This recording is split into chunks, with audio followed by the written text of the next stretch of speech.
예, 민주통합당의 김광진입니다. 혹시 후보자님께서 영화 두 개의 문을 보셨습니까? 두 개의 문이란 영화 혹시 보셨을까요? 두 개의 문입니까? 예.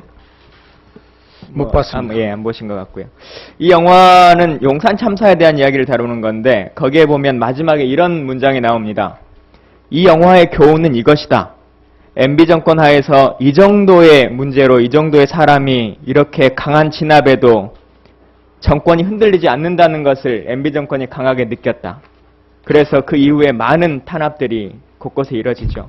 저는 후보자님을 보면서 그런 생각이 듭니다. 어떻게 보면 박근혜 대통령이 이제 새로 되시고 첫 번째 내각을 구성함에 있어서 이렇게 많은 의혹과 많은 국민들의 질타를 받음에도 불구하고 버티면 된다라고 하는 하나의 모습을 보여주는 거라고 생각합니다. 그래서 정말 온당한 모습은 아니다라는 생각을 갖고요. 말씀하시는 중에 저는 청렴하게 살아왔다 이렇게 말씀하셨고 투자에 주로 실패했다 이렇게 하셨습니다. 저도 있어보면 뭐 공직자에 오르다 보면 본인이 생각하는 것보다 더 많은 의혹들이나 증폭되는 것들이 있을 거라고 생각합니다. 그래서 부동산 부분에 있어서 하나하나 뭐 정리하면서 해명하실 수 있는 기회가 될 수도 있겠고요. 혹은 인정하실 수 있는 부분들은 뭐 할 수 있다고 생각합니다. 군인들이 이사를 많이 다닙니다. 그래서 일반적인 이사로 발생하는 29번 정도 이사하셨다고 하셨으니까 뭐 그런 위장전이나 이런 것들은 제외하고 일정 정도의 투기 의혹이나 뭐 이런 것들이 관련한 것만 보더라도 지금 후보자께서 관련되고 있는 것이 불법 투기 탈세와 관련한 부동산 투기가 9개 지역에 16건 정도가 나옵니다. 이와 관련한 해명을 좀 들어보겠습니다. 시간 관계상 좀 짧게 갑으로 해주시면 좋겠고요. 먼저 경기 일산의 토지 이 부분에 있어서 군사시설 보호구역 제한을 뭐 미리 알아서 시세차익을 남겼다. 이 부분은 후보자께서는 뭐 아니다라고 하시겠지만 결국은 6년 만에 이 가격이 한 30배 정도가 계속 올라와서 실질적인 그 부를 축적한 것은 사실이시죠? 예, 그때 땅을 샀다가 수용당했습니다. 예, 수용가로 받은 것이. 토지 가격이 급등한 상태로 수용당하셨고 말씀은 거주 목적으로 구입하겠다 이렇게 예, 거주하려고 말씀하셨고요. 샀었습니다. 예, 군사보호시설 안에 거주 목적으로 땅을 구입하셨던 거고 서울 잠원동 아파트 같은 경우도 거주 목적이 아니라 투기 목적으로 아파트를 매입했다 이렇게 말씀하셨죠. 잠원동 주택이요? 예. 예. 아파트를 하나를 갖는 꿈으로 예, 승사가 그렇게 됐습니다. 말씀하셨고 관련해서는 추가적으로 한 8천만 원 정도의 다운 계약서 작성도 뭐 스스로 언론 등을 통해서 말씀하셨습니다. 서울 반포동 아파트 이 부분도 실거주 목적이 아니라 일정의 투기 목적으로 아파트를 매입했다 이렇게 말씀하셨죠. 투자 목적으로 잠원동을 팔고 예, 투자로 샀습니다. 하겠습니다. 투자 목적으로 아파트 매입하셨다고 하셨고요.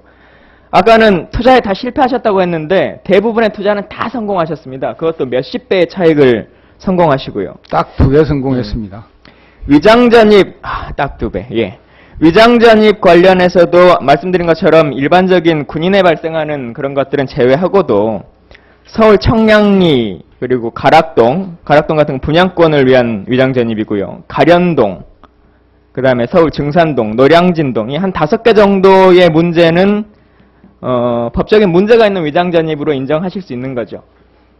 예, 2006년 이전이지만 다 잘못됐던 것이라고 생각됩니다. 예, 뭐 그 부분은 인정하시는 걸로 하겠습니다. 사실 위장전입이 장관 후보자들이나 공직자들에게는 참 우스운 문제처럼 이미 돼버린 사회가 됐습니다만은 위장전입으로 일반인들은 연간 한 500명 정도가 처벌을 받습니다. 실정법으로 현저하게 위반하는 문제가 있습니다. 그리고 최근에도 벌금 500만 원씩 이렇게 받고 있는 상황이고요. 기타 부동산으로도 증여세 미납, 경북 예천의 증여세 미납 인정하시는 거고요. 예, 늦게 냈습니다. 예. 그리고 아드님의 재산신고, 공직자 재산신고에서 장남분을 누락한 것도 인정하시죠? 다시 한 번 말씀해 주십시오. 공직자 재산신고에 있어서 장남분의 그 증여받은 땅을 신고해서 누락하시는 것도 인정하시죠? 아니, 딱 한 번 계속 신고되다가 그 해만 단순 실수로 빠졌습니다. 예. 그 다음에 서울 잠원동, 반포동, 노량진 아파트의 다운 계약서 네, 그렇습니다. 예. 그다음 노량진 우성아파트 105동에 부담부 증여하셨는데 아마 이 부분은 좀 해명을 하고 싶으실 것 같은데요. 부담부 증여는 뭐 부동산을 이래저래 많이 구입해 보셔서 아시겠지만 등기상에 부담부 증여를 하시면 부담부 증여라고 나옵니다. 근데 후보자께서는 그냥 매매로 하셨어요. 그러면 그 차액 부분, 그러니까 나머지 부분에 있어서 후보자 본인께서 양도소득세를 따로 내셔야 되거든요.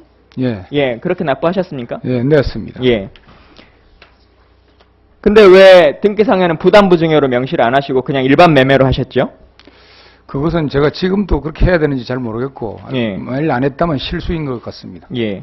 양도소득세를 납입하셨는지에 대한 증거를 제가 달라고 했는데 지금까지 안 주고 계십니다. 오후에 증명해 주시면 좋겠고요. 네, 그렇게 예. 하겠습니다. 서울 노량진 우성아파트 105동은 이건 다운이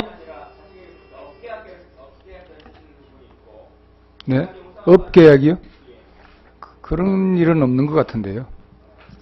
노량진 우성아파트도 110동 같은 경우 상당히 우상인데 거의 준 상황인데 이것도 인정하실 수 있는 네, 그것은 잠깐 그렇게 쓰게 했습니다. 예, 정리해 주시기 바랍니다. 하여튼 관련한 부동산 의혹에 있어서 여타의 많은 의혹들을 후보자께서 인정하고 계신 부분들만 해도 이 정도입니다. 이후에 관련한 추가적인 문제들 예, 수고하셨습니다. 다음은 존경하는 한규 의원님 질의해 주시기 바랍니다.